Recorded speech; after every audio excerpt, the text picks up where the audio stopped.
नमस्कार, स्वागत है आप सभी का डेसिमल में। आज की वीडियो में हम लोग डिस्कस करेंगे 9 जून 2022 के important current affairs with VIMP facts.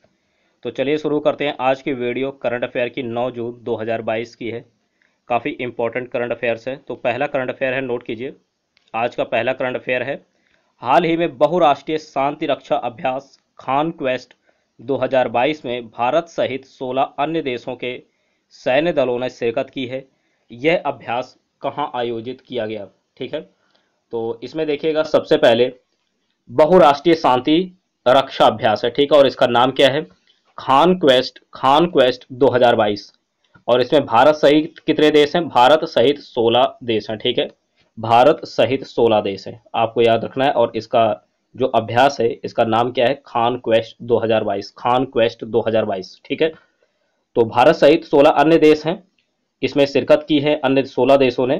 तो आपको ये याद रखना है कि यह अभ्यास कहाँ पर आयोजित हुआ। ऑप्शन ए है मंगोलिया, बी है भारत, सी है जापान और डी है अमेरिका। तो राइट आंसर होगा मंगोलिया, ए ऑप्शन मंगोलिया, ठीक है। ये अभ्यास कहाँ आयोजित हुआ? मंगोलिया में आयोजित हुआ, ठीक है। तो फर्स्ट को इस क्वेश्चन का यानी फर्स्ट क्वेश्चन का राइट आंसर ए ऑप्शन होगा, ठीक है। और इसके बारे में जो इंपॉर्टेंट फैक्ट है वो भी हम लोग जान लेते हैं कि इस अभ्यास का उद्घाटन किसने किया। उद्घाटन किया है मंगोलिया के राष्ट्रपति, नोट कीजिएगा, मंगोलिया के राष्ट्रपति का नाम उखनागिन खुरेलसुख, ठीक है, उखनागिन खुरेलसुख, इन्होंने इसका उद्घाटन किया। और इस अभ्यास में भारतीय सेना का प्रतिनिधित्व किसने किया? भारतीय सेना का प्रतिनिधित्व लद्दाख स्काउट्स की टुकड़ी द्वारा किया जा रहा है, ठीक है, लद्दाख स्काउट्स की टुकड़ी द्वारा किया गया भारतीय सेना का प्रतिनिधित्व, ठीक है। और मंगोलिया के राष्ट्रपति ने इसका उद्घाटन किया। इतना फैक्ट आपको फर्स्ट क्वेश्चन में याद रखना है, ठीक है।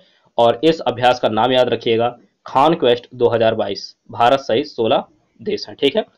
अगले क्वेश्चन को देखते हैं। अगला क्वेश्चन है, नोट कीजिए, नेक्स्ट। हाल ही में रक्षा अधिग्रहण परिषद ने घरेलू उद्योगों से 76,390 करोड़ रुपए के सैन्य उपकरण प्लेटफॉर्म की खरीद को मंजूरी प्रदान की है। इसकी अध्यक्षता किसने की? तो यहां पर याद रखना है आपको कि रक्षा अधिग्रहण परिषद ने घरेलू उद्योगों के लिए कितने करोड़ों रुपए के सैन्य उपकरण प्लेटफॉर्म की मंजूरी दी है? तो 76,390 करोड़ रुपए, 76,390 करोड़ रुपए के सैन्य उपकरण प्लेटफॉर्म की खरीद की मंजूरी दी है, ठीक है। और इसकी अध्यक्षता किसने की है? ऑप्शन ए है रक्षा मंत्री राजनाथ सिंह, बी है पीएम मोदी, सी है गृह मंत्री अमित शाह, डी है इनमें से कोई नहीं। तो राइट आंसर नोट कीजिए, रक्षा मंत्री राजनाथ सिंह। फर्स्ट इस सेकंड क्वेश्चन का राइट आंसर होगा ए ऑप्शन, ठीक है। राजनाथ सिंह जी ने इसकी अध्यक्षता की है। इस क्वेश्चन का राइट आंसर ए ऑप्शन होगा। बढ़ते अगले प्रश्न की ओर। अगला है, नोट कीजिए, अगला है थर्ड क्वेश्चन है, हाल ही में किस राज्य के मुख्यमंत्री ने राज्य में समुद्र तटों के समग्र प्रबंधन को सुनिश्चित करने के उद्देश्य से बीच विजिल ऐप लॉन्च किया? ठीक है, तो इस ऐप का नाम याद रखिएगा, बीच विजिल ऐप, ठीक है। और ध्यान दीजिएगा, समुद्र तटों के समग्र प्रबंधन, समुद्र तटों के समग्र प्रबंधन को सुनिश्चित करने के लिए। तो ऑप्शन ए है महाराष्ट्र, बी है गुजरात, सी है गोवा और डी है तमिलनाडु, ठीक है।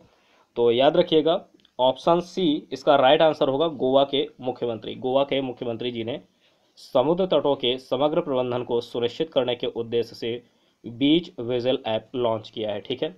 और इस तरह भी पूछा जा सकता है कि हाल ही में किस राज्य ने बीच विजिल ऐप लॉन्च किया है, तो भी गोवा आप सेलेक्ट करेंगे, गोवा, ठीक है। और ऐप का नाम भी पूछा जा सकता है कि हाल ही में गोवा राज्य ने समुद्र तटों के समग्र प्रबंधन को सुनिश्चित करने के लिए किस ऐप को लॉन्च किया है, तो राइट आंसर होगा बीच विजिल ऐप, ठीक है, बीच विजिल ऐप। बढ़ते हैं अगले प्रश्न की ओर। अगला है चौथा, नोट कीजिए, हाल ही में किस देश ने चांद का नया जियोलॉजिकल मैप जारी किया?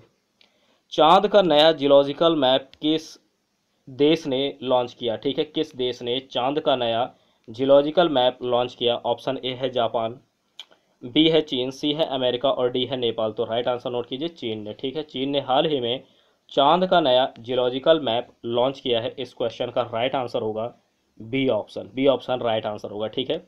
बढ़ते हैं अगले प्रश्न की ओर। अगला है, प्रतिवर्ष विश्व प्रत्यायन दिवस कब मनाया जाता है? प्रतिवर्ष विश्व प्रत्यायन, ठीक है, प्रत्यायन दिवस कब मनाया जाता है? ऑप्शन ए है 8 जून, बी है 9 जून, सी है 6 जून और डी है 5 जून। तो इसका राइट आंसर होगा 9 जून, ठीक है। प्रत्यायन दिवस मनाया जाता है, प्रत्यायन दिवस मनाया जाता है प्रतिवर्ष 9 जून को, प्रतिवर्ष 9 जून को, ठीक है। साथ ही साथ जो इम्पोर्टेंट अदर डेज हैं, इम्पोर्टेंट अदर डेज हैं, वो भी आपको यहाँ पर याद रखने हैं, ठीक है। जैसे कि 5 जून को क्या मनाया जाता है, विश्व पर्यावरण दिवस मनाया जाता है। 5 जून को विश्व पर्यावरण दिवस मनाया जाता है। 6 जून को रूसी भाषा दिवस मनाया जाता है, ठीक है। और 1 जून को क्या मनाते हैं, 1 जून को भी नोट करिए, वैश्विक मातृ पितृ दिवस, विश्व दुग्ध दिवस। 2 दिवस होते हैं, वैश्विक मातृ पितृ दिवस और साथ ही विश्व दुग्ध दिवस मनाया जाता है। 2 जून को तेलंगाना स्थापना दिवस, तेलंगाना राज्य मनाता है। 3 जून को विश्व साइकिल दिवस मनाया जाता है, ठीक है। 4 जून को आक्रामकता के शिकार बच्चों का अंतर्राष्ट्रीय दिवस, आक्रामकता के शिकार बच्चों का अंतर्राष्ट्रीय दिवस, ठीक है। 8 जून को विश्व महासागर दिवस मनाया जाता है और यहाँ पर 9 जून को बताया गया विश्व प्रत्यायन दिवस मनाया जाता है, ठीक है। तो इस क्वेश्चन का राइट आंसर बी ऑप्शन होगा। तो इसी तरीके से जो इंपॉर्टेंट डेज हैं आपको याद रखने हैं, ठीक है। बढ़ते अगले प्रश्न की ओर। 6 नंबर है, हाल ही में संयुक्त सैन्य प्रशिक्षण अभ्यास एक्स संप्रति एक्स का आयोजन किन किन देशों के बीच किया गया। तो इस अभ्यास का नाम आपको याद रखना है, अभ्यास का नाम है एक्स संप्रति एक्स, एक्स संप्रति एक्स, ठीक है। तो इसका आयोजन किन किन देशों के बीच किया गया। ऑप्शन ए है भारत बांग्लादेश, बी है नेपाल बांग्लादेश, सी है भारत चीन और डी है इनमें से कोई नहीं। तो राइट आंसर नोट कीजिए, ए ऑप्शन होगा भारत बांग्लादेश। भारत बांग्लादेश के बीच में संयुक्त सैन्य प्रशिक्षण अभ्यास एक्स संप्रति एक्स का आयोजन किया गया, ठीक है। इस क्वेश्चन का फर्स्ट ऑप्शन राइट आंसर होगा, इस क्वेश्चन का राइट आंसर होगा फर्स्ट ऑप्शन, ठीक है। ए ऑप्शन राइट आंसर होगा। बढ़ते हैं अगले प्रश्न की ओर। 7 नंबर, हाल ही में भारत के गुरु साईं दत्त ने संन्यास ले लिया, इनका संबंध किस खेल से। देखिए, स्पोर्ट्स से भी रिलेटेड प्रश्न पूछे जाते हैं, ठीक है। नाम दे दिया और उनसे रिलेटेड जो भी स्पोर्ट्स होगा उसका नाम बताना होता है, ठीक है। तो यहाँ पर देखिए, गुरु साईं दत्त ने, हाल ही में भारत के गुरु साईं दत्त हैं, इन्होंने संन्यास ले लिया है, ठीक है, रिटायरमेंट ले लिया है। इनका संबंध किस खेल से है ये आपको बताना है। ऑप्शन ए है हॉकी, बी है फुटबॉल, सी है बैडमिंटन और डी है क्रिकेट। तो राइट आंसर क्या होगा, राइट आंसर होगा सी ऑप्शन बैडमिंटन। इनका संबंध बैडमिंटन से है। भारत के गुरु साईं दत्त जो हैं, भारत के गुरु साईं दत्त, इनका संबंध बैडमिंटन से है। इन्होंने हाल ही में संन्यास ले लिया, हाल ही में इन्होंने संन्यास ले लिया। तो गुरु साईं दत्त का संबंध किससे है, बैडमिंटन से। बढ़ते अगले प्रश्न की ओर। अगला है, नोट कीजिए, अगला, प्रतिवर्ष विश्व खाद्य सुरक्षा दिवस, प्रतिवर्ष विश्व खाद्य सुरक्षा दिवस कब मनाया जाता है, ठीक है। ये भी इंपॉर्टेंट डे है, जैसे कि अभी हम लोगों ने डिस्कस किया। तो ये डे भी आप उसमें महत्वपूर्ण दिवस में नोट कर लीजिए। प्रतिवर्ष विश्व खाद्य सुरक्षा दिवस कब मनाया जाता है। ऑप्शन ए है 6 जून, बी है 7 जून, सी है 8 जून और डी है 9 जून, ठीक है।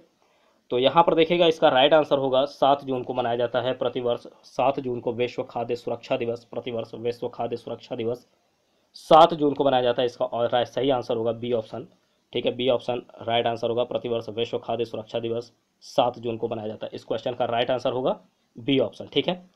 बढ़ते अगले प्रश्न की ओर। अगला है, हाल ही में किस देश ने सेंजू 14 नामक रॉकेट अंतरिक्ष में भेजा है, ठीक है। सेंजू 14 नामक रॉकेट अंतरिक्ष में भेजा। ऑप्शन ए है भारत, बी है उत्तर कोरिया, सी है दक्षिण कोरिया और डी है चीन। तो राइट आंसर नोट कीजिए, इसका होगा डी ऑप्शन, चीन, ठीक है। चीन ने अभी हाल ही में सेंजू 14 नामक रॉकेट अंतरिक्ष में भेजा है। इसका राइट आंसर डी ऑप्शन होगा।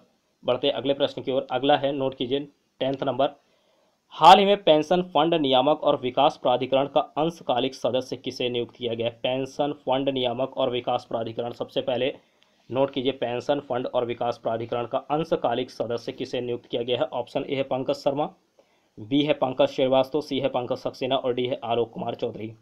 तो देखिए, नाम को आपको बहुत कायदे से याद रखना है, ठीक है, ढंग से, जरा सा भी मिस्टेक नहीं होना चाहिए, क्योंकि कभी कभी कंफ्यूज करने के लिए इस तरह से दे दिए जाते हैं मिलते जुलते नाम। तो यहाँ पर देखिएगा पंकज शर्मा, ठीक है, राइट आंसर होगा पंकज शर्मा। किसमें है, देखिए ऑप्शन ए में है। तो हाल ही में पेंशन फंड नियामक और विकास प्राधिकरण का अंशकालिक सदस्य पंकज शर्मा को नियुक्त किया गया है, ठीक है। इस क्वेश्चन का राइट आंसर ए ऑप्शन होगा, ठीक है। बढ़ते हैं अगले प्रश्न की ओर। अगला है, नोट कीजिए, अगला प्रश्न क्या है, बल्कि 8 जून 2022 का जो आंसर है वो इस वीडियो में दिया गया है। 8 जून 2022 का आंसर नोट कीजिए।